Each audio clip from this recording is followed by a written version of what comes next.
So good morning and welcome to another guest lecture in the Dorothy Marie Lowry guest lecture series for spring 2024.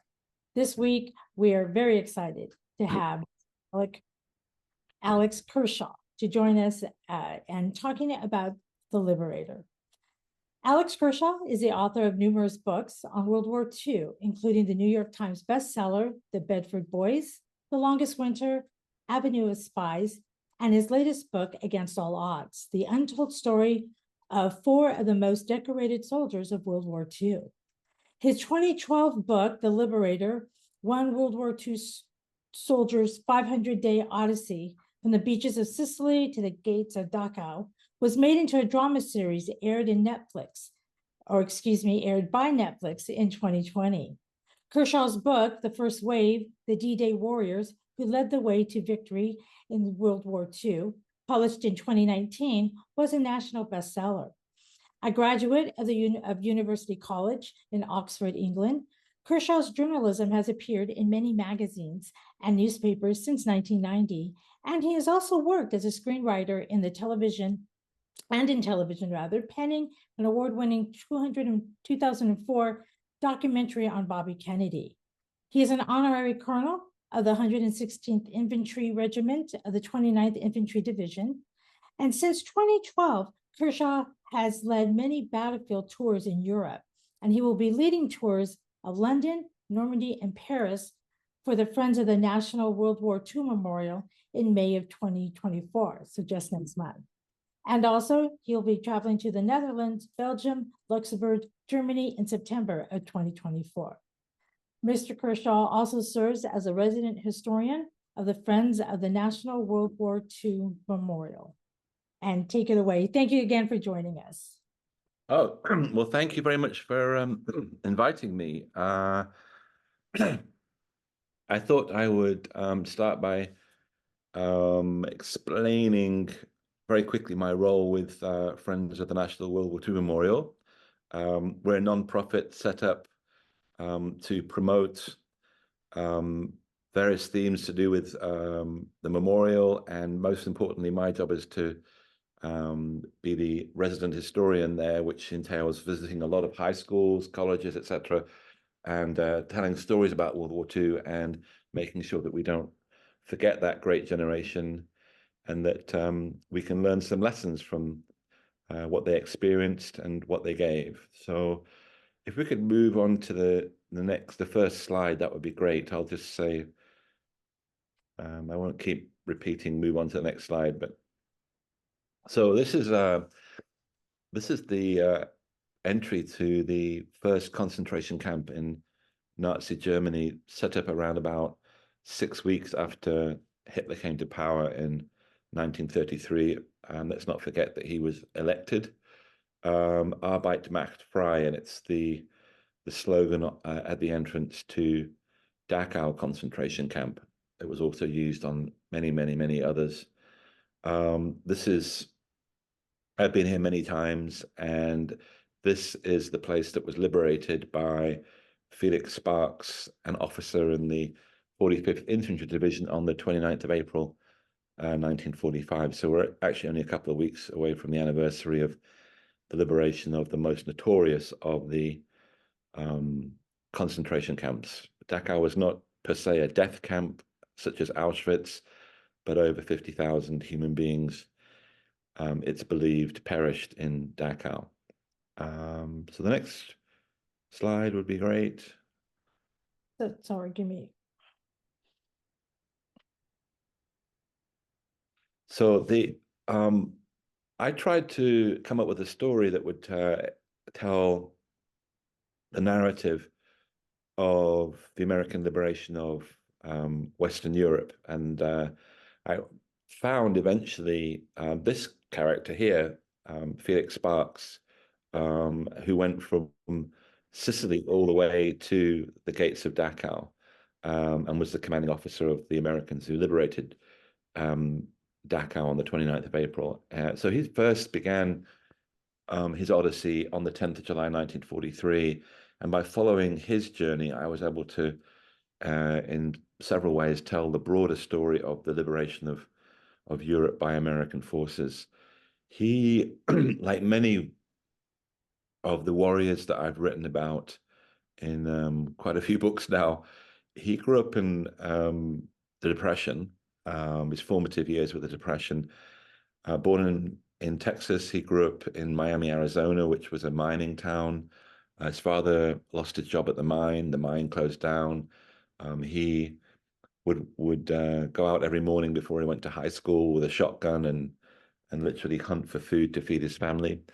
And this is a photograph shown of him in 1938, obviously, but that year he graduated from high school and he was the high school valedictorian at Miami High School, smartest guy in his class. He wanted to go to college, but unfortunately, one day his father took him down to the local rail yard and said, "On your way, son," and pointed to a boxcar. And so for 2 years, Felix Sparks, crisscrossed America looking for work, looking for a meal often. And his father had said, "We just can't afford to feed you. You've got three siblings, and we just I don't have the resources to be able to feed you. So you need to be on your way." He joined the U.S. Army in 1938 because when he was in San Francisco sleeping rough, he passed an Army recruiter, and the guy said, "Hey, do you want to join the U.S. Army?" Felix Sparks walked on for a while, and then he thought to himself, I'm really tired. I could do with 3 square meals a day and a bed. And so he walked back, took a token off the Army recruiter, and the token allowed him to cross San Francisco on a streetcar. He went to Angel Island in San Francisco Bay and joined the U.S. military. And amazingly, back then in the 30s, you were given a choice of where you wanted to serve. And so he looked at the list and he saw Hawaii and he thought, okay, I'll go and spend 2 years in Hawaii, which he did, not far from Pearl Harbor, actually, where the Japanese bombed on the 7th of December 1941. While he was in Hawaii, he came up with what I guess we would call today a side hustle, a way to make some extra money. And he took photographs of other guys serving there and turned them into postcards. And then the guys would send the postcards back to their families on the mainland USA. And he saved up enough money to be able to send himself to the University of Arizona, which is the next slide. And here he is in 1941. I think it's the spring of 1941. He's out in the desert with Mary. I think it's a beautiful photograph. I love the look in his eyes and how she's looking at him. He's reciting lines from Romeo and Juliet. And they would be married for almost 70 years. This is when they were courting. I always say when I show this photograph, imagine if you did that today. If you didn't meet people on a dating app, but actually had to go and talk to them and go on a proper date, like walking out in the desert and reciting lines from Shakespeare. But anyway, next slide, please. This is them. It's a lovely photograph of them when they were married in the summer of 1941. And then because Sparks had been in the service before going to college, after December the 7th, 1941, when the Japanese attacked and basically America went to war, everybody that had been in uniform was called back immediately, and Sparks was called into the 157th Infantry Regiment of the 45th Infantry Division. Now, the really interesting thing about that division is that they were the most diverse. It was the most diverse U.S. infantry division in World War II. Over 90 U.S. divisions were in Europe by the end of the war, and the 45th Infantry Division comprised the largest number of Native Americans of any American unit, probably in history. I can't prove that, but it's more than likely. Because out of around about 12,000 troops, there were more than 1,500 Native Americans from more than 20 tribes. And that was because the 45th so-called Thunderbird Division drew from the American Southwest. So that would be Oklahoma, Colorado, New Mexico, and actually Arizona. And so there were large numbers of Native Americans and also, interestingly, large numbers of Mexican Americans, many of whom couldn't even write English. And so it was a very diverse unit that Felix Sparks was called into. He became an officer. He was a captain, and he commanded in Sicily in 1943. He commanded E Company of the 157th Infantry Regiment, and that originally had been a National Guard unit from Lamar, Colorado. So there's a hell of a lot of guys that came from Colorado under his command. Next image, please. So here we have a really nice photograph. And I say that because I'm a big fan of the very controversial, hugely politically incorrect, swashbuckling, crazy, but brilliant commander, George Patton, who's shown there pointing in the direction of the Germans. And I believe that's the 11th of July, 1943. Reason why I show this photograph is because the 10th of July 1943 marked the Allied invasion of Sicily. It was a second invasion for Americans in what became known as the European theater. First time they saw combat was in November 1942 in Operation Torch in North Africa. But this was the 10th of July marked the first day that Americans began to liberate what you would call Europe, i.e. Sicily. And Sparks was there as I said, as a company commander. Next photograph, please. So this is a photograph that Mary, who's shown in the photograph, sent to Sparks during the Battle of Sicily, which lasted 38 days. It was a major victory for Allied forces. Unfortunately, 9/10 of the Germans in Sicily managed to get off that island into mainland Italy, and we had to go on and fight them again. But nevertheless, it was a victory. And with victory in Sicily came domination of the Mediterranean, which was a critical strategic victory. So the last time that Sparks saw his wife Mary was in the spring of 1943 in Boston, and they'd embraced, and she was so pregnant, I believe 8 months pregnant, that he'd had to put his arms around her and had barely been able to embrace her because her belly was so big. And he never saw the birth of his child. So it was actually almost 3 years before he'd actually hold his only child, his son, Kirk, shown there, who I've actually met. And so this was a photograph that Mary sent to Felix while he was in Sicily to show him his newborn son. Next image, please. So I mentioned a few dates just now, the dates of Allied invasions in Europe. Many people, when they think about World War II, they probably first think of D-Day as being the most famous event in World War II, but it was one of many D-Days during that global conflict. And the 45th Infantry Division, you see soldiers from the 45th Infantry Division there. They were involved in 4 amphibious invasions in Europe.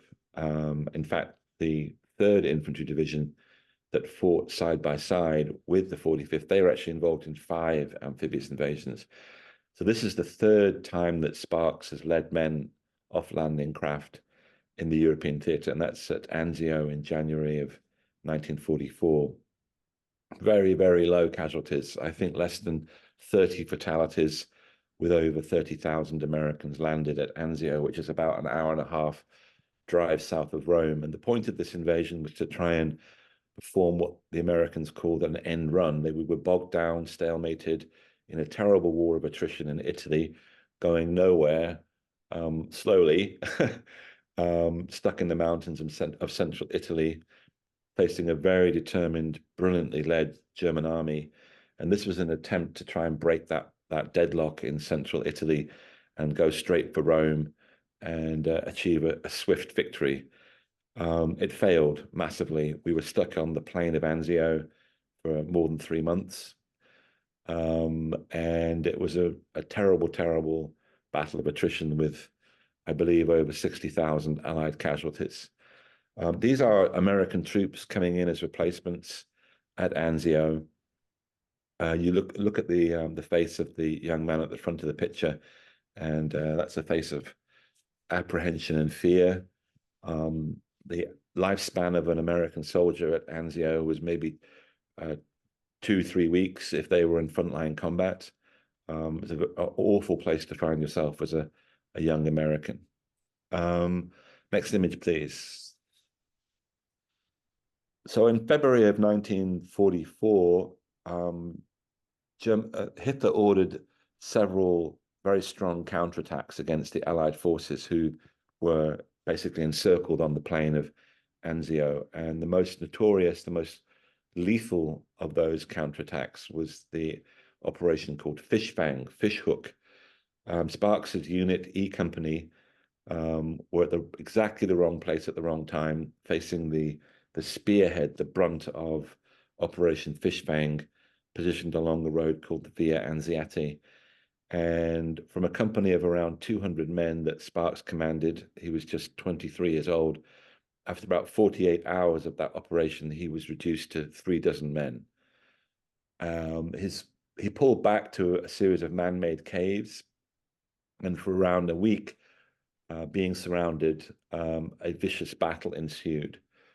At the end of that battle, toward the end of that battle, Sparks was given an order to try and break out with whatever survivors he could gather, anybody that could walk and hold a gun, basically. And he did so.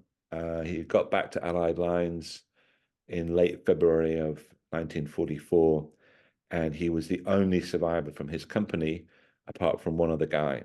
So full strength, 200 men that he commanded.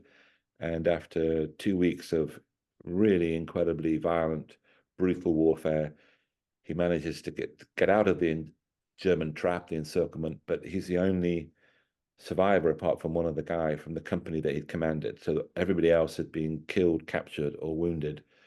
It was a terrible, terrible blow.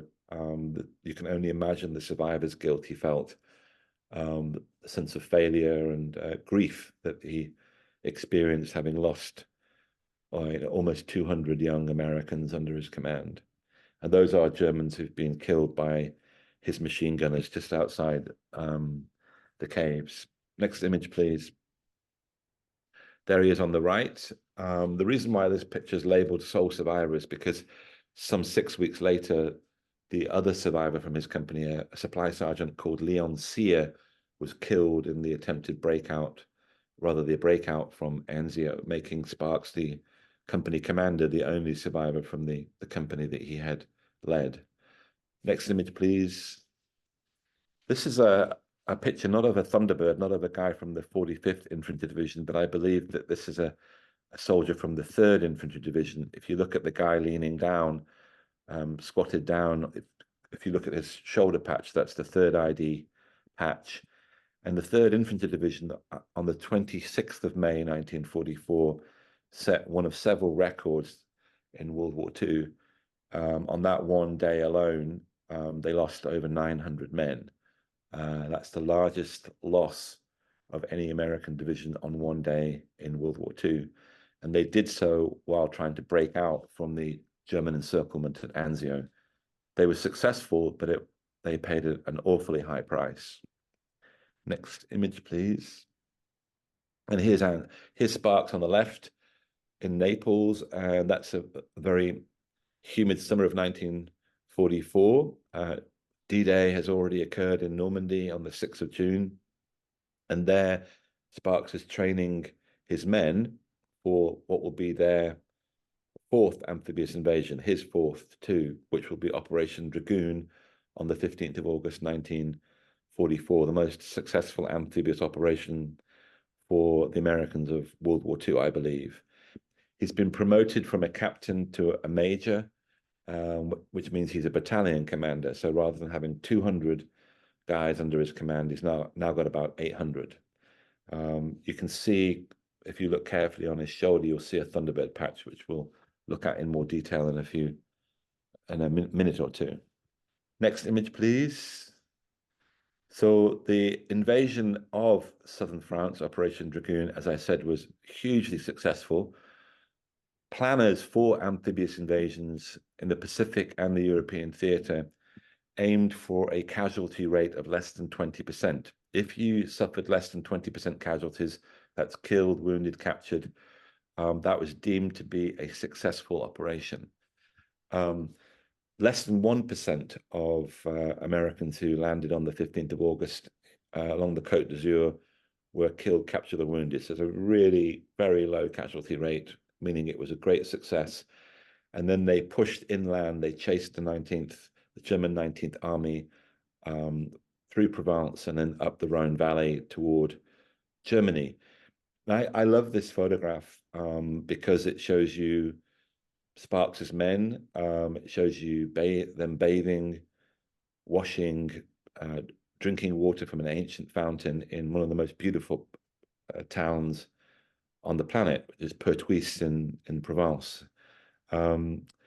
If you look at the gentleman at the front of the photograph, he looks young, and we have to remember that World War II was not fought and won by 98, 99-year-olds. That's the youngest you could be today to have served legally in World War II without lying about your age. It was fought by young Americans. Average age of an American killed in the European theater was 22.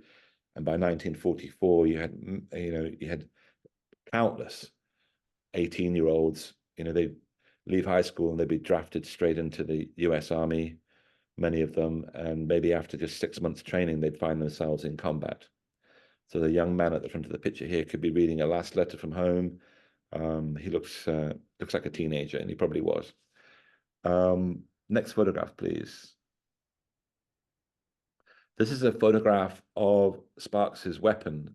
All officers in the US Army were issued the Colt 45, a famous weapon in American history. Sparks has unscrewed the metal plate on the Colt 45 there and put a picture of his wife underneath it. GIs often did that. And I've actually held that weapon. But below the Colt 45, you'll see a symbol, and that is the symbol of the Thunderbird. That's the patch that the 45th Infantry Division wore. And because there were so many Native Americans in the unit, they chose that symbolic patch, which is potent indeed for many cultures and certainly many Native Americans. The symbolism is crucial to my story because those who know about that image, that symbol, they would say that the bearer of that patch was a righteous individual who would deliver justice and freedom to those who were enslaved. And those who were the wrongdoers, the evil, if you like, they would receive justice from whoever would be the bearer of that patch. So it was a beautiful thing to wear on your shoulder as you liberated Europe, the old world. If you came from a reservation in New Mexico or Colorado or Oklahoma, and you wore that on your shoulder, you were an original American brave, if you like. You were liberating those who were oppressed in the old world. Sparks didn't use that weapon very often at all. He thought it was useless. He described it as a pea shooter because close up you couldn't kill many Germans.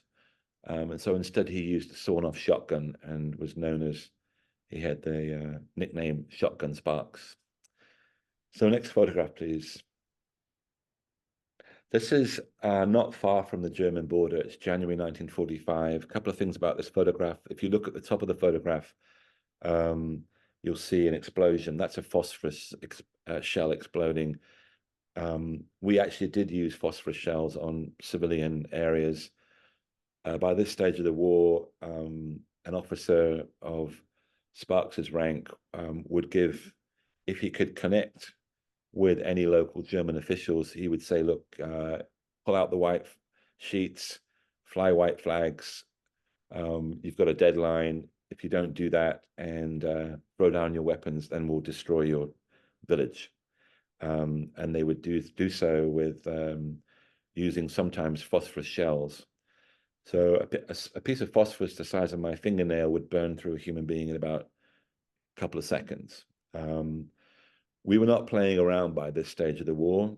There's a very strong reason why we dropped an atomic bomb and killed over 70,000 human beings in a split second at Hiroshima. And there's a reason why we bombed civilian targets, why we made over 1 million Germans homeless, and why we relentlessly destroyed many cities in Germany, why we ended up actually destroying more than 75% of Germany's industrial base. And that's because we wanted this war to end as quickly as possible.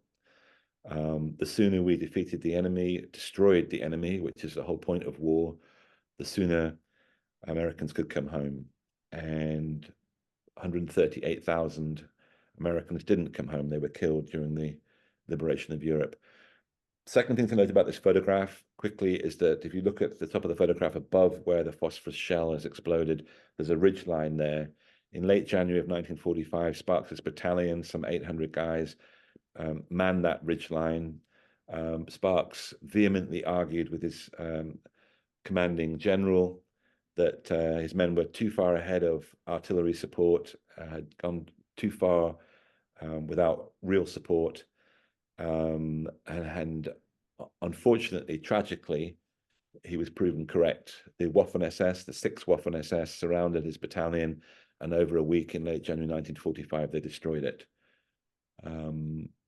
By the time they had defeated Sparks's battalion, there were over 200 dead young Americans lying under a clean blanket of fresh white snow. Sparks tried to save some of his men. In fact, he did so. He commandeered a tank and managed to save 4 wounded men from his battalion, for which many people argue that he should have received the Medal of Honor, for which he was recommended for the Distinguished Service Cross. But it was still an overwhelming tragedy for him, because just 2 men from the 800 managed to get back to their own lines, apart from those that Sparks himself had saved. Just 2 from 800. So the next image, please. This is Aschaffenburg. I was there this year. It's right in the middle of Germany, and that is a photograph taken in April 1945, just a couple of weeks from the end of the war. The 45th Infantry Division suffered shockingly high casualties, even so late in the war. I think there were over 250 men from the 157th Infantry Regiment alone who were wounded during a very bitter urban combat in Aschaffenburg in April of 1945. Now, the big question was for many young American troops was, why are the Germans fighting so fiercely? Why do they keep on trying to kill us when obviously the war has been won? We've crossed the Rhine. We actually crossed the Rhine on the 7th of March, 1945 at the Ludendorff Bridge. This is a game that's over. So why are they fighting so fiercely? And that was because the German troops and the German people lived in a state of utter terror, with one man pulling all the strings of terror and control, and that was Adolf Hitler. By this stage, he had given orders that in key cities in Germany, which were nominated fortresses, Festungen, that the SS should fight and other Germans should fight literally to the last breath. And they did that in Aschaffenburg. They fought very, very hard indeed, and massive casualties were inflicted, and you can see one there. Next image, please. So after the Battle of Aschaffenburg, Sparks was given a very important job, and it was the job that he was most honored to be given in World War II.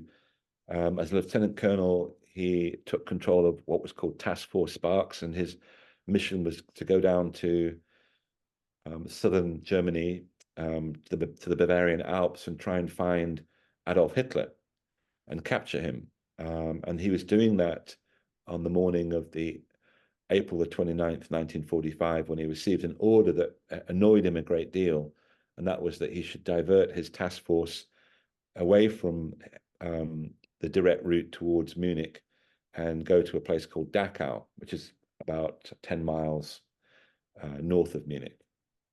And these are his troops. These are men from I Company of the 157th Infantry Regiment, and they're on the outskirts of the Dachau complex. It's a very large complex indeed. At the center of it was KZ Dachau, the concentration camp, but there were many other, there were barracks and infirmary, etc., within KZ within the Dachau complex. These guys are following rail lines, and these are literally the very first American troops to approach the most notorious concentration camp in Nazi Germany. By 1945, there were literally hundreds and hundreds of concentration camps in what was left of the Third Reich. Next image, please. The first thing that Sparks and his men saw when they followed that rail line was what's known as the death train. And on this death train are around 2,000 dead human beings. This train had left Buchenwald around 2 weeks before, and all but very few of those on the trains died because they weren't given any food or water. When Sparks and his men encountered this death train, they reacted in several different ways. Sparks himself saw a corpse beside one of the boxcars. And when he examined the corpse, he realized that what had happened is that by some miracle, a survivor had managed to crawl off with probably their last strength, crawl off from one of the boxcars. And then a German guard had come over and stamped on that survivor's head, literally splattering brains all across the ground, right where you can see there. Sparks said that, interviewed after the war, Sparks said that the human imagination there was nothing that you could ever imagine that was as bad as what we saw at Dachau. And he added that we'd seen everything that we thought we possibly could see in a war. We'd seen dismembered children. We'd seen what happens when you destroy a civilian center. We'd seen everything that all the horrors of war. We thought, but when we got to Dachau, we couldn't believe literally what we were seeing. We couldn't understand the depravity.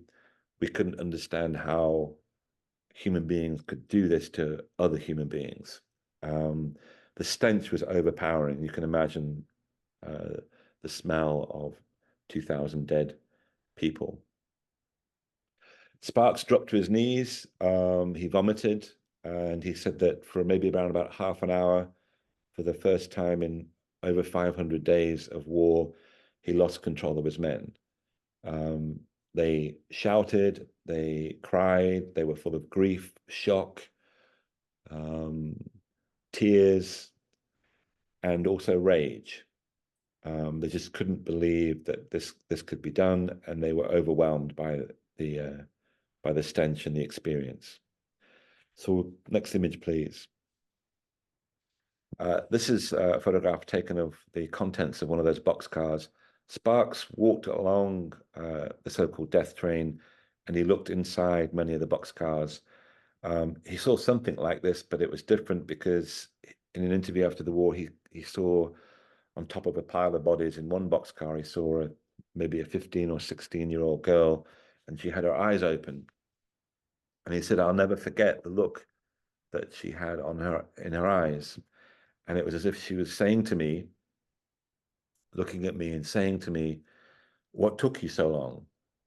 If you'd got here sooner, if you hadn't been held up at Anzio, if you hadn't had to fight all the way across Sicily, Italy, France, if you hadn't had to fight so fiercely at Reipersweiler, Auschwitz, if you'd got here sooner, I would still be alive." And this is an important point because literally millions of Europeans were hoping and waiting for Americans to arrive so that they could be liberated. Certainly those who were unfortunate enough to find themselves in concentration camps. Dachau on the 29th of April had over 30,000 inmates from more than 50 nationalities. So I'll just repeat that, 50 nationalities. Largest number of inmates were Poles, but the second largest number of inmates in Dachau on the 29th of April were actually Catholic priests, men of God, and there were over 2,500 Catholic priests in Dachau. Next image, please. Sparks said that when the inmates realized that they were being liberated, he heard they ran out of their barracks into a main square, a main yard at Dachau. And he said that he would never forget a scream and howl of delight and also relief that he heard from some 30,000 inmates. It was an incredible sound.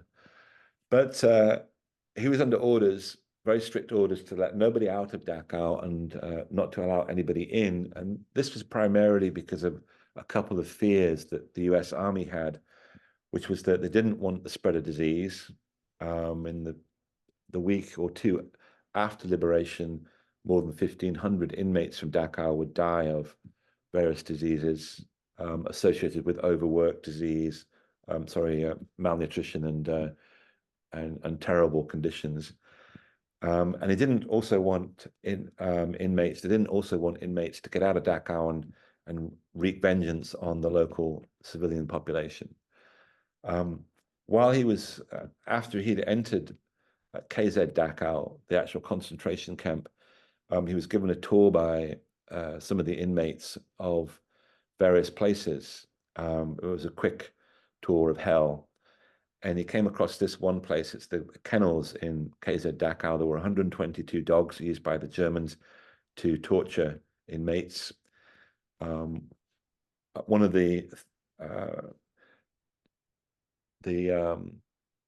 macabre pastimes of the SS guards was to train some of these dogs, Dobermans, Alsatians, etc.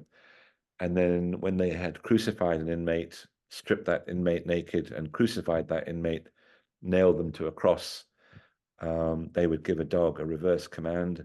So instead of the dog sitting, the dog would jump up and rip off the testicles of the inmate. So Sparks heard about this, guys with him heard about this, and then they proceeded, the Thunderbirds under his command proceeded to kill every single dog. They shot every dog. Of the 122, they killed all of them except for one that even though it had been shot, wouldn't die. And so a Thunderbird pulled out a dagger and slit that dog's throat. Move on. Can we move on to the next image, please? So as I said, Dachau, the complex contained KZ Dachau, but there was also an infirmary there, barracks, etc. And this is a photograph taken on the morning around about midday on the 29th of April. And what's happened here is that I Company, the guys that are under Sparks's command, who are first into the concentration camp, they've discovered that there are SS veterans in an infirmary, and they were lying under, perfectly laundered white sheets. The windows were open. The stench of death was everywhere. You have to remember there were thousands and thousands and thousands of dead human beings littered all around this camp. And the Thunderbirds, already overwhelmed and enraged, see these young, arrogant Germans lying in a hospital, and they kick them out of the hospital beds and they line them up here.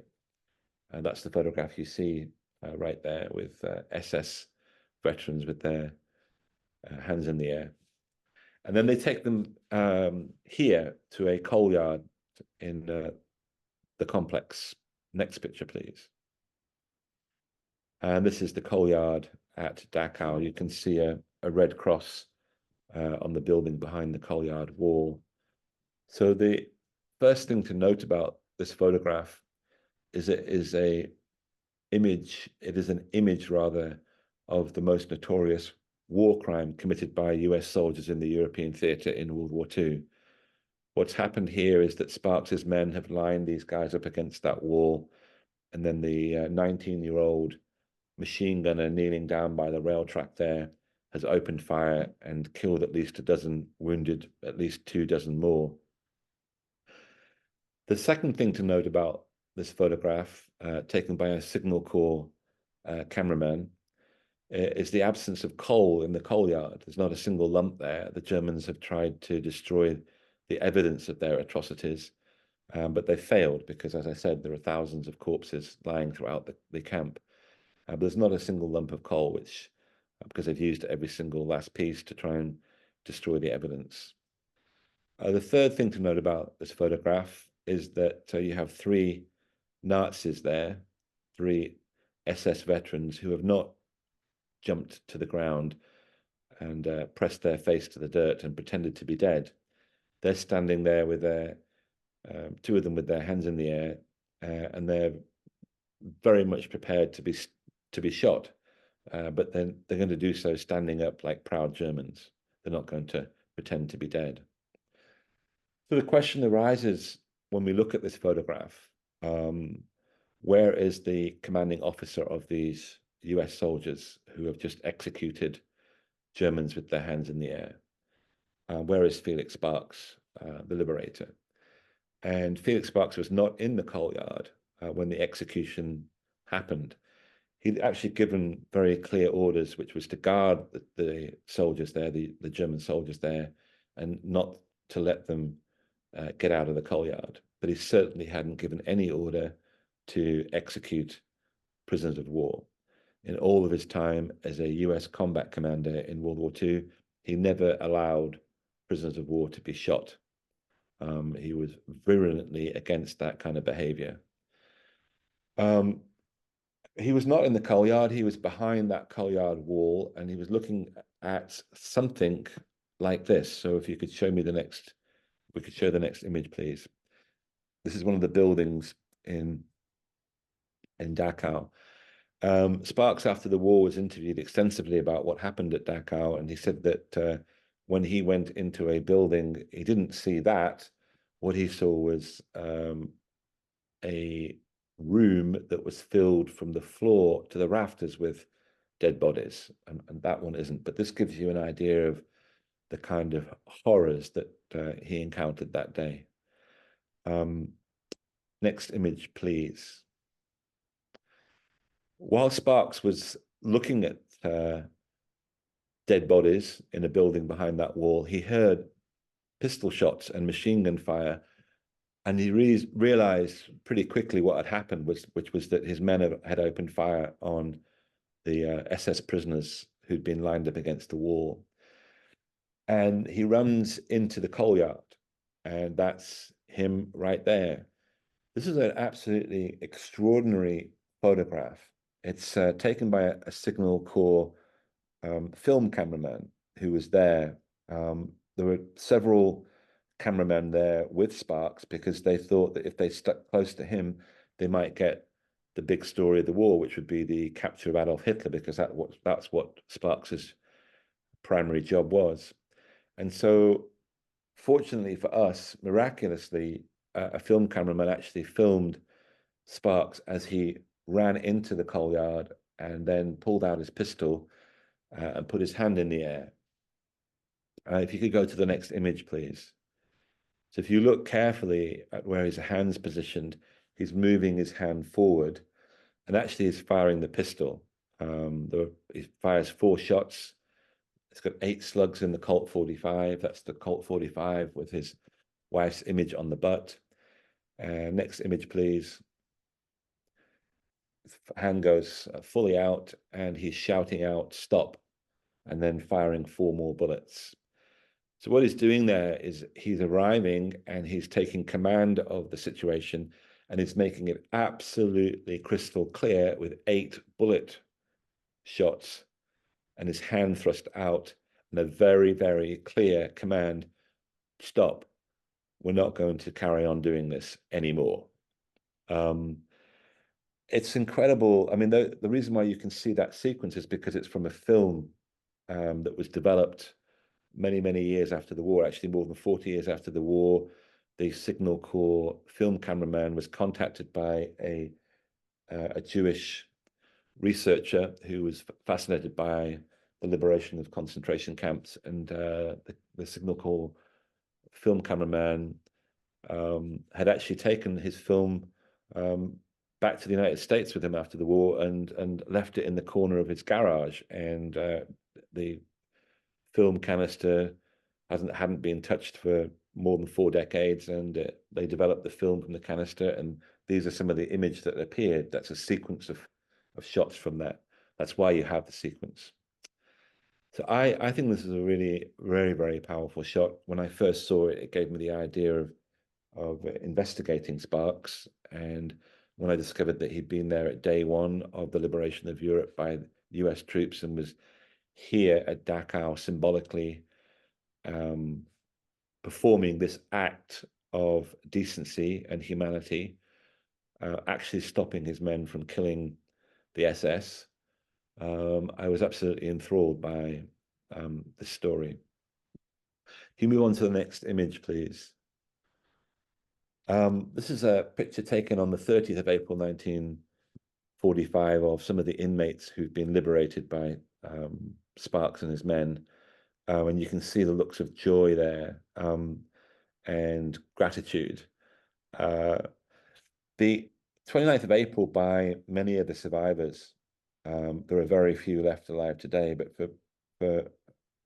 to this day, this important day, 29th of April, 1945, when the first of Hitler's concentration camps was liberated, is known as the Day of the Americans, which I think is something to really consider and reflect on if you're an American. I go into many high schools around the country. I was in 7 this week in New Mexico alone, spoke to over 1,000 high school students.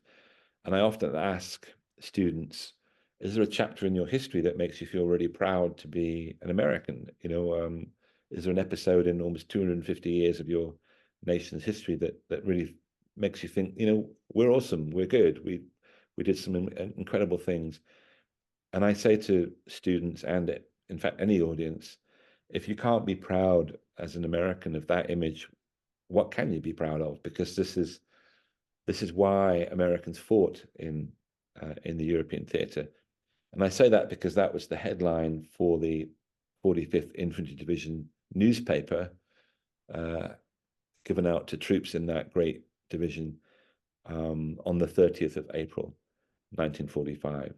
This is why we fought was the headline on their division newspaper, with lots of images of liberated inmates and of the liberation itself. So a heck of an achievement. Next image, please. This is a photograph taken of natural justice, what Felix Sparks tried to prevent, which was the killing of guards by inmates or whoever. And that's an inmate with a shovel about to do what many of his men had wanted to do. And it shows you the intensity, the drama, and the hatreds that were aroused on that day. I've often asked the question, what would you do if you had lost a lot of your friends, if your battalion of 800 men had been destroyed by the SS, if you'd been in combat for over 500 days, if you'd seen so many young men under your command maimed, killed, horrifically wounded, if you'd lost so many soldiers that had fought so valiantly for you, and then you arrived at Dachau and saw those unimaginable scenes of depravity and horror and suffering and evil, would you have let a single German or a single SS soldier walk away from that camp? Or would you have done what the inmate there is about to do? Next image, please. So this is the journey of the 157th Infantry Regiment throughout the liberation of Western Europe. You'll see that the pink line begins in North Africa, and then the first amphibious invasion is in Sicily, and then you can follow the route of the 157th Infantry Regiment from July of 1943 right to the heart of darkness at Dachau in late April of 1945. That journey is more than 2,000 miles, and every country, Sicily, Italy, France, Germany, all of those countries today live in peace, relative prosperity, and it's the longest period in European history, and in fact in modern history, that those countries have been democracies and have been at peace. That's a byproduct of the Allied liberation of Western Europe from Nazism. And I think it's a beautiful odyssey. It's a fantastic odyssey, and I think it's one of the greatest in American history, if not the greatest, because along that route, many thousands of young Americans gave their lives for generations that had not even been born. They were not, by 1944, 45, certainly, they were not laying their lives on the line to aid and benefit primarily Americans. There was absolutely no chance that America would be invaded in 1944 and enslaved by Nazism. They were laying down their lives to set countless Europeans free. And it's an extraordinary achievement, one that we should celebrate to this day. We're approaching the 80th anniversary of D-Day, 6th of June, 1944. And to this moment, it's an enormous achievement. Not only the liberation of Western Europe, but then the Marshall Plan that followed that, which rebuilt the European democracies, saved them from communism. And then if you think about the sacrifice of the American taxpayer ever since World War II, in terms of defending Western Europe from, during the Cold War in particular, from the forces of totalitarianism. A wonderful thing that all Americans should be very proud of, not just the liberation, but what came after, which was the restitution of civilization, democracy, decency, human rights, the rule of law, civilization itself to the old world by the new. Next image, please. It's the final one. These are the men who served under Felix Sparks in the 157th Infantry Regiment. It's one of their last reunions. I attended this reunion in Asheville back in 2010, I believe. Only one of the men in this photograph is alive today, and that's the guy on my far right, sitting down with the red tie, Guy Prestia. I think he's 101 years old. Only one of those men who are alive today. That's the Thunderbird flag that they're holding there. That's the patch, obviously, that they wore on their shoulders. And the reason why I show this photograph is because of the 16 million Americans who served in World War II, there are less than 120,000 left alive today. And to all intents and purposes, within 4 or 5 years, there'll be no survivors of what are called the greatest generation.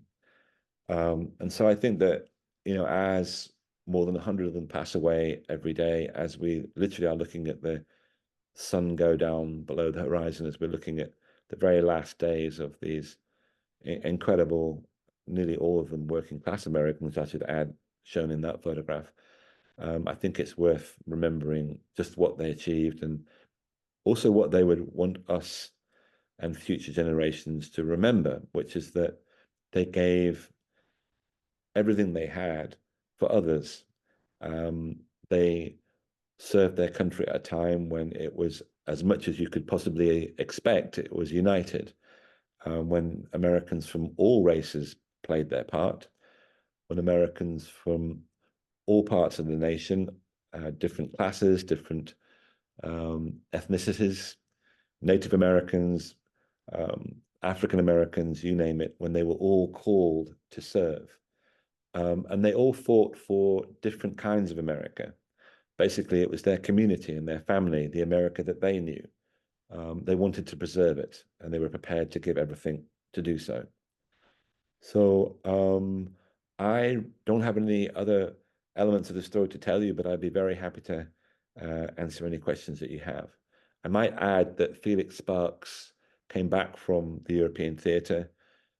He went to the University of Colorado. He'd heard so much about Colorado. He had commanded E Company, National Guard unit drawn from Colorado. And his men had waxed so lyrical about Colorado that he went to college there. He got a law degree, practiced law in Colorado, and lived in Denver for much of the rest of his life. Became a Supreme Court justice in Colorado for the Colorado Supreme Court.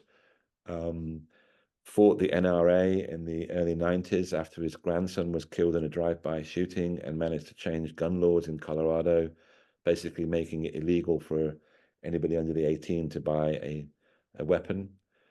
Became commanding general of the Colorado National Guard, and spoke often about the Holocaust. He was one of the 5 honored invitees when the Holocaust Museum in DC was opened. He represented veterans who had liberated concentration camps, which is a great honor indeed. And he sometimes would say, anybody that denies the Holocaust, come here or come wherever I am and say that to my face, because I was actually there. So a great man, great men that he led. And for me, I was lucky enough to try and tell his story. All right, well, thank you so much. Let me turn my camera on here. And give me one moment. I've probably gone on too long, haven't I? Sorry about that. No. I just had to do some buttons here. But thank you so much for that talk. And I think also for the photos. Those are some situations and photos that I've never seen before. Yeah. So students, you're more than welcome to start submitting questions. I'd like to hear some questions. You briefly mentioned how you found Sparks when you first saw that newsreel, and it intrigued you. What else? Yeah, I guess what captured your intrigue and interest in this gentleman from the very get-go? Well, first of all, I should say that, the images, I got a lot of the images from a researcher who just literally sent me hundreds and hundreds and hundreds of images. And he was particularly fascinated by the 45th Infantry Division. The point about the images is that something that is awesome about this country. I'm in DC, and the National Archives have just it's absolute treasure trove for historians and researchers. If I went to the Imperial War Museum in London and tried to use those images, it would cost me a fortune, because I would have to pay to use every single one. The National Archives images are in the public domain, and you can use them whenever you want, and you don't have to pay a cent. So that's a very important part of public history, that anybody has access to this treasure trove of incredibly important images. What interests me about Sparks, I used to go to Denver quite a bit to speak at Regis University there. They had a really good academic program where they brought together students with veterans of all wars. And back in, about 15 years ago, they had quite a few World War II veterans still alive. And I met one of the veterans there. Actually, I showed him in the photograph at the end there. Dedicated the book to him, and I got to know him really well. And he said to me, "You got to come out to Denver and meet this guy, Felix Sparks." And I've interviewed, more than a couple hundred World War II veterans, and I was like, okay, well, what's special about this guy's story? And I'd already seen the image of him. I didn't see the newsreel. I just saw the sequence of images. I saw the image of him at Dachau, and I went to interview him finally in 2006. He died about 6 months later. He was 89 at the time. Literally interviewed him on his deathbed, and it was a very, very powerful experience. He was a really magnetic character, angry, outspoken, tough, super smart, gritty, in a lot of pain. And I was really moved, and really, really moved by the interview, but I didn't know what to do with it. And then a few years went by, he'd passed away. And then I started to really think about how I could possibly use this story. And when I really researched his life, or rather his combat record, I suddenly went, aha, because I realized that he'd been there on the 10th of July, 1943 in Sicily. He's there on day one that the Americans began to liberate Europe. And so I thought, wow, I've got this incredibly disturbing, dramatic, surreal almost, really, really intense end climax, which symbolically was beautiful because it's an American liberating Dachau. It's an awesome thing in itself. But to be able to follow someone from the very beginning of the liberation of Europe to this incredibly dramatic end, I thought, well, there's a story there. And I decided to tell his story, but also at the same time, I hopefully will be able to tell the broader story of the liberation of Europe. As a researcher, aren't those aha moments just Yeah. so Oh my God. Yeah. yeah, that's fantastic. Um, Now going back even a little bit further for you, what started your interest in World War II? Well, I was a kid in England. I left England when I was 28, and I played with toy soldiers. Lots of American toy soldiers too. I thought they had like really cool weapons. They carried carbines and stuff. And I built model planes that hung from the ceiling in my bedroom. And I was really interested in history. Britain in the 1970s was a country that was deeply nostalgic about World War II. So sort of foundation story of modern Britain in a way. Everywhere you went, every November the 11th, which we call Poppy Day, we were all expected to wear poppies on our school blazers, etc. It just seemed as if World War II was everywhere. You only could watch two channels on TV, and every Sunday it seemed like there was always a movie called Battle of Britain or some World War II movie. But there was I could see it everywhere. There was a deep reverence and deep respect. It wasn't that long ago. It was only 3 decades ago when I was in the 70s growing up in Britain. And there was still enormous, obviously, a hell of a lot of veterans around. And so I became interested in World War II, just like so many, countless other young Brits. And I studied history at college. I always wanted to be a journalist. I became a journalist after college. And I remember back in when I was about 20, I think about 24, I started working for the Guardian newspaper in Britain, and I was part of a team an investigative journalism team that looked into the occupation of the Channel Islands in just off the northern coast of Normandy. The only part of Britain that was occupied by the Nazis was the Channel Islands. And us Brits, we always like to think that we were not like the French or not like the Dutch or not like any other occupied country in Europe, that we would have resisted to the end. We would have fought them on the beaches, on the streets, in the mountains, etc. As Churchill vowed, that we wouldn't have collaborated, that we wouldn't have helped deport Jews, just like the French did and the Italians and others, that somehow the Brits were special. And I found out that by looking at the Channel Islands, that wasn't the case. That people are people; they behave the same pretty much everywhere. There are key cultural differences that allow for more upstanders rather than bystanders, but fundamentally, human beings are pretty much the same in the same conditions. And so I had this thrill of being a journalist and going and actually interviewing someone that was there in World War II, and I came over to the US, carried on being a journalist, and then wrote a biography of Robert Capa, the great war photographer. And that got me deep into World War II, started interviewing amazing photojournalists that were there in World War II and some veterans.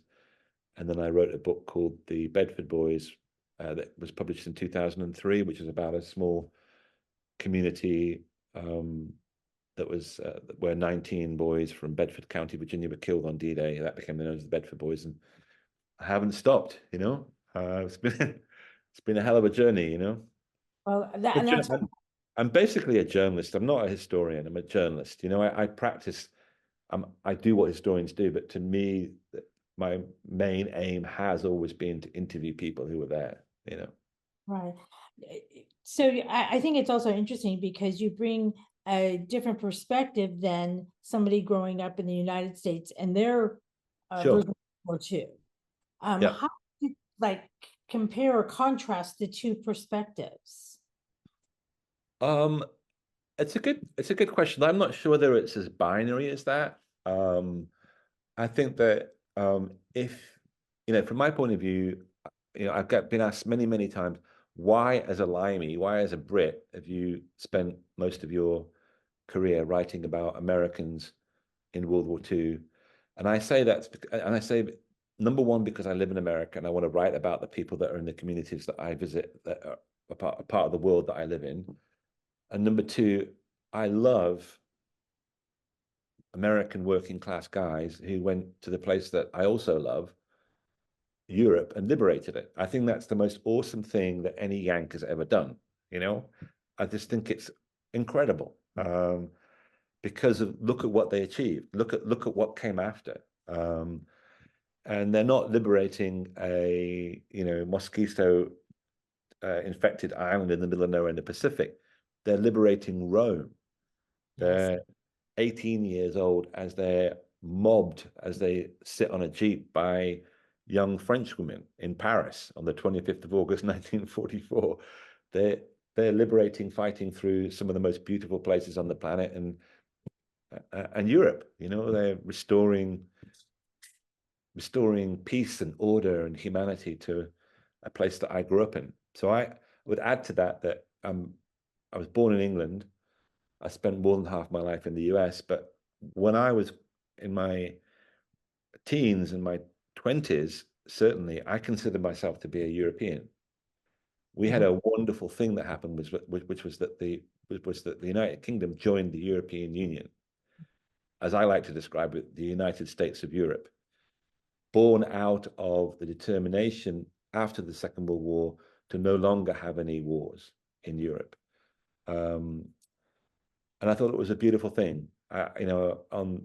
Just before Brexit, I said to my son turned 18 in January of 2016, and I handed him a passport. I bought him an 18th birthday present, which was a passport, a British passport, because obviously my son, he qualifies. But it was also a European passport. And I said to my son, this allows you to go and work and live, retire, have free healthcare Yes.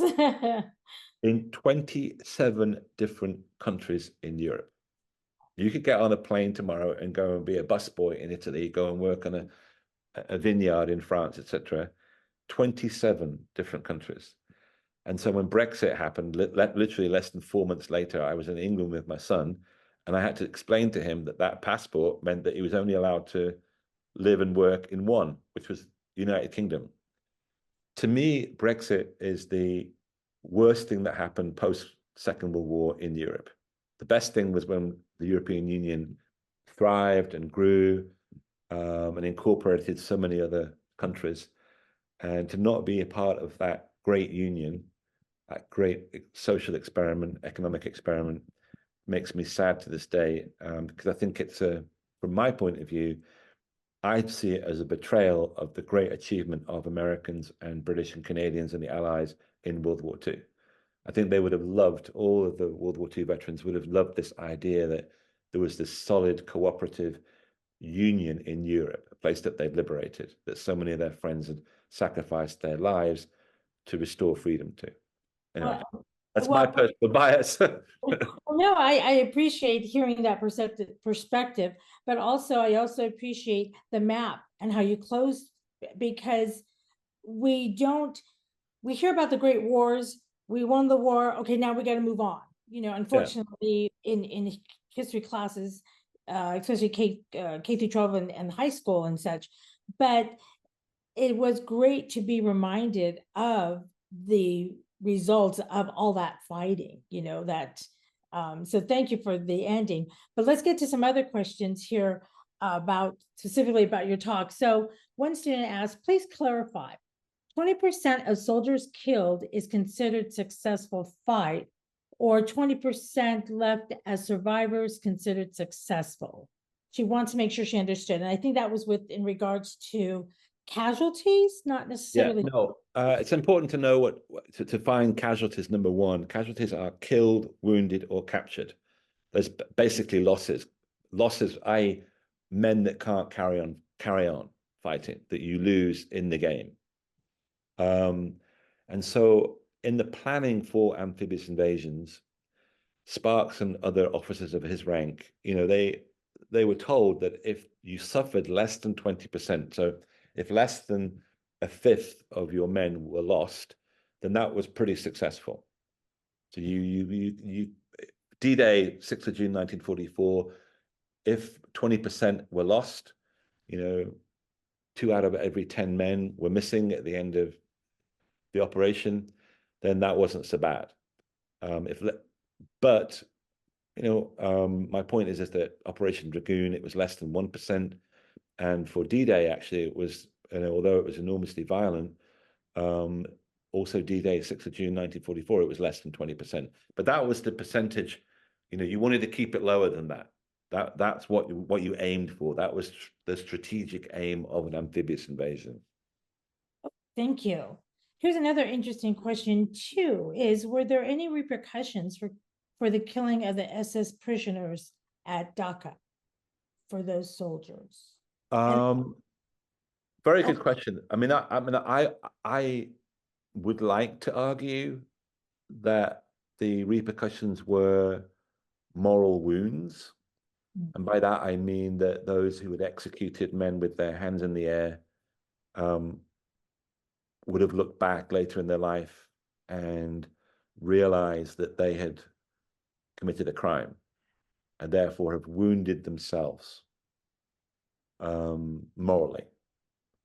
It's one thing to fight in a war and try and retain your humanity, try to not cross certain lines, one of which would be killing POWs. And in many cases, it's impossible, but you have to try. There have to be laws in war. So I think that to answer the question is that I would like to think that some of the men that did execute men with their hands in the air would have felt some remorse, but I don't think they did. I have come across no evidence to suggest that anybody there that was involved in that shooting, and many of them were interviewed, who did it had any remorse whatsoever. In fact, one officer, a guy called Bill Walsh from Boston, was interviewed, and he said, if you'd been there, you'd have done exactly the same as us. There was no way that any of us were gonna let these guys not be the subjects of our instant justice if you'd seen what we saw. And he also said, Bill Walsh added that, when I go to hell, if I go to hell and I meet those guys there that we killed, I'll still say the same. You deserve to die. When we turned up there and we saw what we saw, how would you let any German live? Formerly, the US Army, the Inspector General was called in, the 7th Army Inspector General was called in to investigate these shootings. And court-martial charges were prepared. Many of the individuals that were there were interviewed under oath. Notably, Sparks wasn't interviewed. And court-martial charges were drawn up, but it was all swept under the carpet at the end of the war. The last thing that the US Army wanted was headlines in newspapers about atrocities committed by US soldiers. We'd won the war. We were in no mood to talk about the few bad apples that we had, and they were very few. And I think it's worth pointing out that when you look at the atrocities committed by the Russians and by the Nazis in World War II, we committed very little, very few.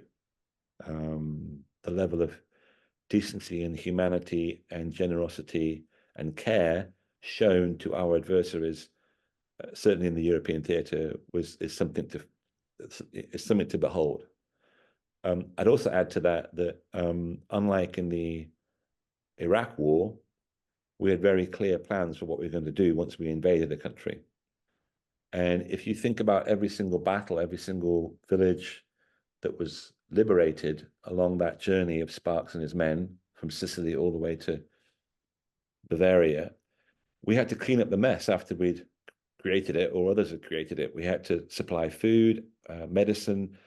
We had to restore infrastructure, electricity, water, etc. We had to calm and feed the civilian populations everywhere that we went.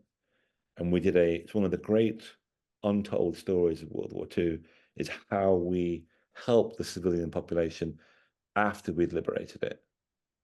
The logistical nightmare, the logistical complexities of doing that for millions and millions and millions of Europeans are phenomenal and awesome. So it needs to be written about more because it is one of the great achievements of the US in World War II. there's your next project, Alex. Well, Or maybe. you might have a list of them. But thank you for answering that question, because it just reminds me, and you also had mentioned how these were 18 and 19-year-old boys coming right out of high school. And so in one way, yes, what they did was morally not right. However, I do get that understanding of, look at what they had just witnessed. And I'm so disturbed, you know, in with what I saw, because it makes it so real. I can't even fathom what it must have been like to see that in real time. Yep.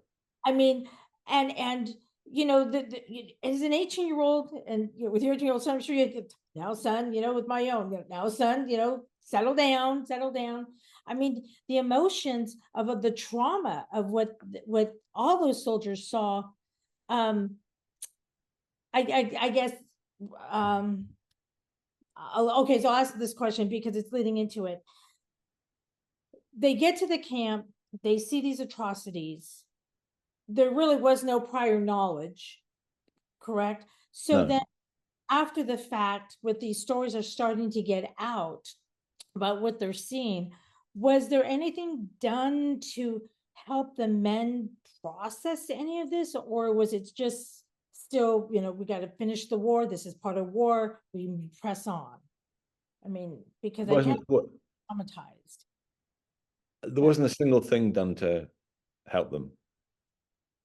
You know, you were still alive. If you were an American, 18, 19, and you were alive at the end of that war, you were just extremely happy to still be alive. And Sparks said that, you know, when VE Day arrived, that's the 8th of May, 1945, when they heard that the war was over, they were in Munich. That was the headquarters for the regiment at the end. In fact, the 157th Infantry Regiment that he belonged to throughout the war, they set up their headquarters in the Hofbrauhaus in Munich, where Hitler had famously organized his failed putsch in 1923. And they actually chalked, I interviewed a guy that chalked 157 above the main entrance to the Hofbrauhaus. And Sparks said that, you know, when we heard about the news, we didn't go out and get drunk and party. You know, we were so tired that we were just so grateful that it was over. So that gives you an idea of just how exhausted they were, how depleted they were. And so when the adrenaline finally started to ebb, when they no longer had to be in combat, they were just completely exhausted. And no, nothing was done for any of those Wow. soldiers who came back to help them cope with the trauma of what they'd experienced. And, you know, war is trauma. It's basically what I write about. So they sucked it up. They came back, and you know, a lot of them became alcoholics. A lot of them did beat their wives. A lot of them were homeless. A lot of them did commit suicide, but that wasn't talked about. Um, it was just like the atrocity at Dachau that the Americans had committed. That one event, it was kind of like forgotten about, swept under the carpet, not talked about.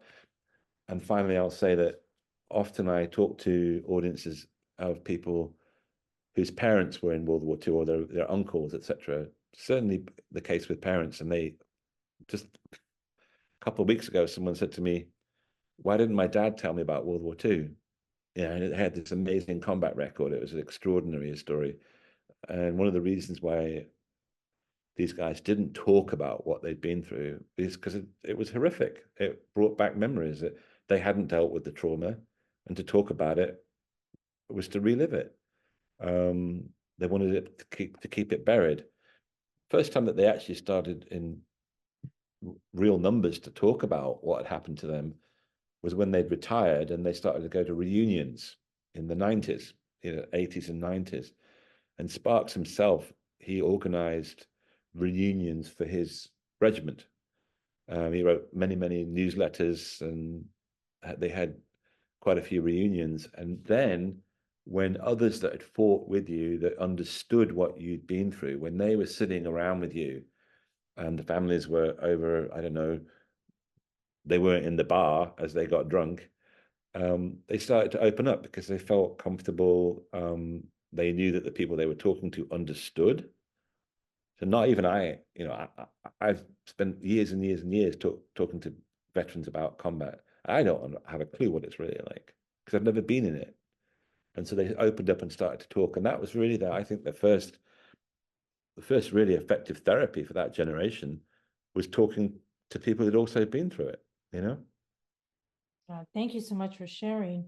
Here's another question that came in. Have you interviewed anyone who had fought for the other side to get their perspective of the horrors of that war? Yeah, actually, specifically, I didn't do this in person, but I did it through email.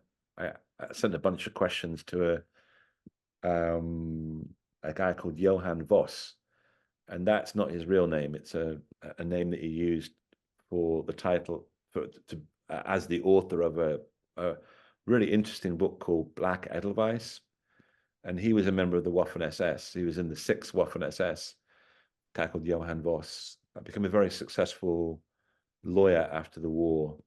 And what happened was that someone read his book, Black Edelweiss, and they came to, I think it's page 172. I can't remember exactly. It may be, in fact, page 172. And in his memoir, Voss talks about the fact that he was at Reipersweiler and he was a machine gunner and he saw this tank coming up a trail and a guy manning a 50 cal machine gun firing in different directions, and then the officer jumping off the tank and pulling 3 or 4 wounded men onto the tank, and then the tank turning around and then moving away. And Johann Voss said that I had this guy in my sights, as he jumped off the tank and he pulled these wounded to the tank, I had him in my sights. I could have just pressed the trigger. But he said to see this officer being so courageous, trying to save some of his men, he said, just couldn't do it. Because I hoped that maybe one of my officers would do the same for me, that I just couldn't kill a guy trying to save his own men's life.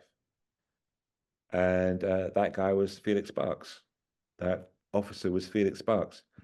And so I found out that Johann Voss was still alive. I sent him a bunch of questions. And, it was interesting because it was disturbing because he was very, very smart.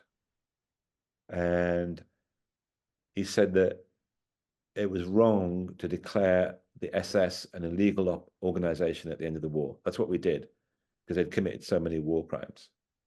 The SS was a multi-headed, monstrous organization that included the Gestapo, the Totenkopf SS in the concentration camps, various units, secret police, criminal police. But the Waffen SS were the frontline soldiers, if you like. They didn't serve in concentration camps. And Johann Voss said it was wrong to declare hundreds and hundreds and hundreds of thousands of patriotic Germans who thought they were just doing their duty, trying to save their country from communism, which in fact they were at the end of the war as the Red Army came sweeping in from the east. He said, I fought for my country and I fought to stop it being invaded by pillaging, raping communists, Bolsheviks.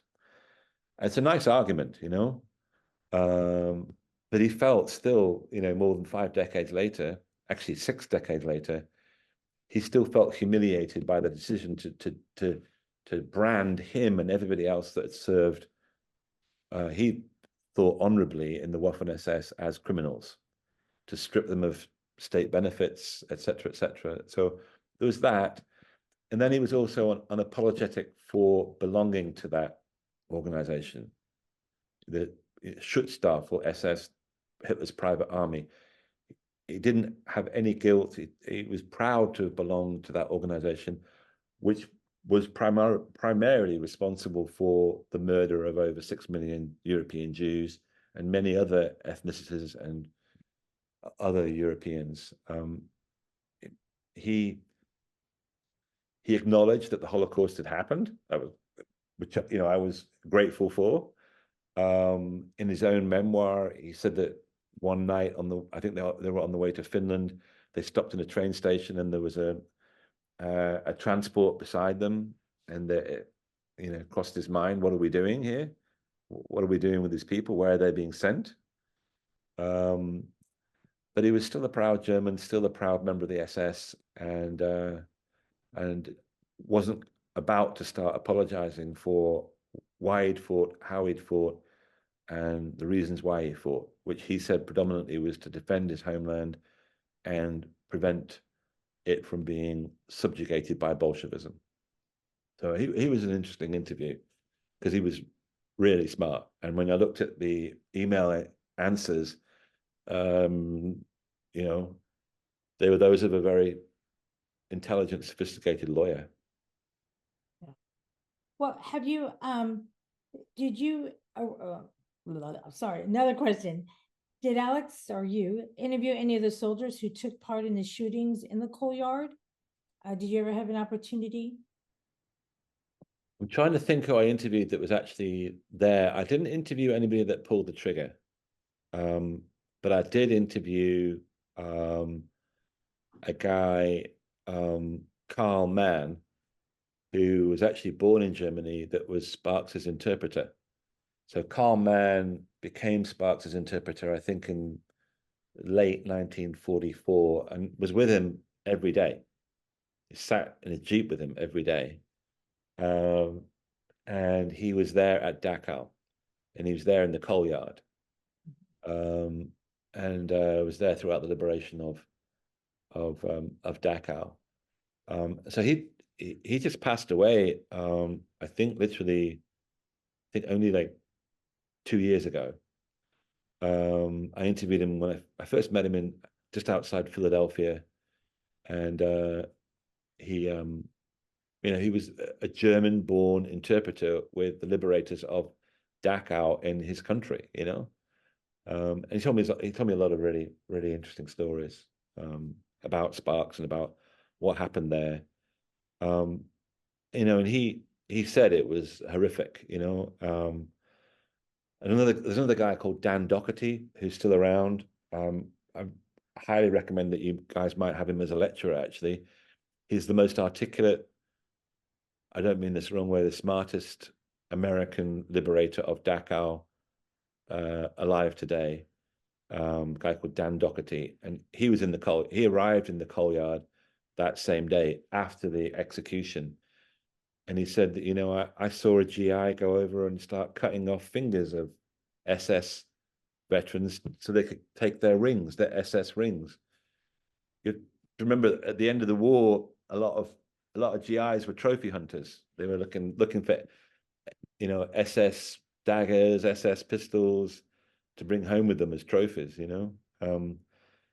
So there was it's hard to, I think it's impossible to describe the level of hatred and rage and anger that ordinary Americans felt when they were in Dachau that day, and often did throughout the liberation of Europe, especially if your friends are being killed and you came up against the SS.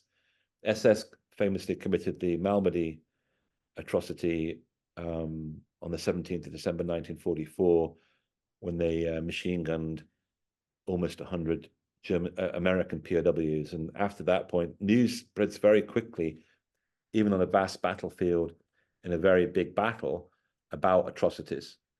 You know, there's something that gets triggered, if that's the right word, when you hear that guys with their hands in the air that you fought with or that are part of your side get lined up and then machine gunned to death. It enrages you.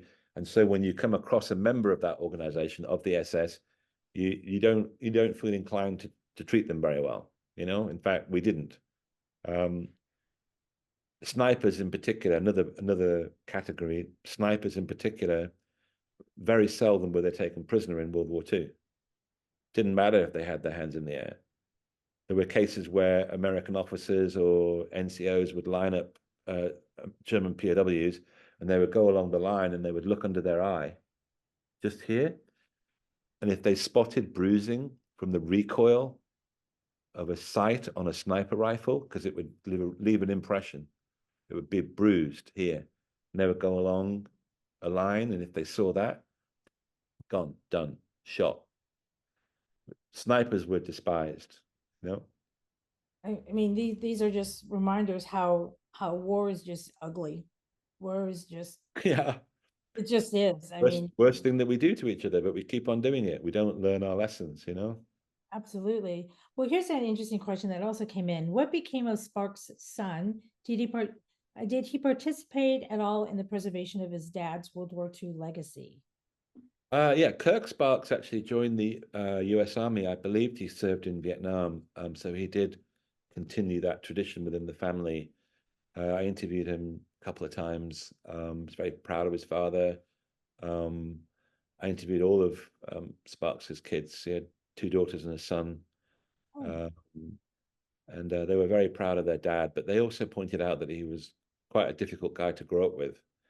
A pretty short temper, very high standards, um, and was kind of, you know, a tough guy to be around sometimes. He was a pretty exacting dad, you know? So, yeah. how many Sparks like leaders stories are still out there from World War II that we haven't just heard about yet?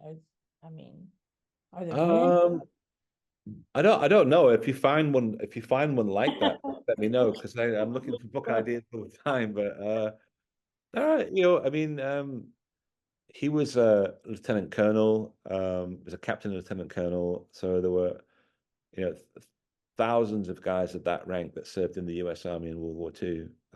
We've only told some of their stories. So I think if you get anybody that is that goes that long in combat, whether they're an officer or a private, it becomes a hell of a story, you know, because they just see so much, you know. Think about Sparks. I mean, it's like day one, he's on a beach in Sicily, four amphibious invasions in 2,000 miles of Europe almost, and he ends up in Dachau. It's like, yeah, that's 2 years of his life, but wow, every day is incredibly intense, you know? Yeah, absolutely. Well, we have some other questions, related to, what's happening in the Middle East and also, related to Ukraine. With your extensive research done with World War II, are have we learned any lessons? Are we learning lessons, or is it just this vicious cycle of humanity? Wow. Okay, That's maybe that's another talk. no, that's a, that you know that's an awesome question, and it's like a really important question. Um, so I think that have had the privilege of being naive because of my generation, born in 1966, never had to be drafted into a war, never had to fight in a war, never experienced a war. Um, born in a Britain that was its most socially progressive in its entire history, higher education, healthcare for free. That was the product of post-war Labour governments that were genuinely radical and socialist. No longer the case, by the way, in Britain. And so if you look back on modern history, certainly human history, um, it's an outlier. It's a complete misnomer because most of modern history, well, I would say that modern human history is defined by conflict. It's the one thing that we're best at, apart from destroying our own nests, which is the planet. We're fantastic at killing other people. I mean, genocide. What species can wipe out its own species, you know, and does so consistently, and has done so consistently. Um, so I don't want to be depressing, but what I'm saying is that you have to be incredibly vigilant. You have to create the cultural, political, and economic circumstances so that people are not enraged or discontent or easily misled by egomaniacs. You have to create stability and remove poverty, unemployment as much as you can, and create stable societies. And that is extremely hard to do. We only have to look back and see how difficult that is. But wondrously, since 1945 in Europe, that's been the case.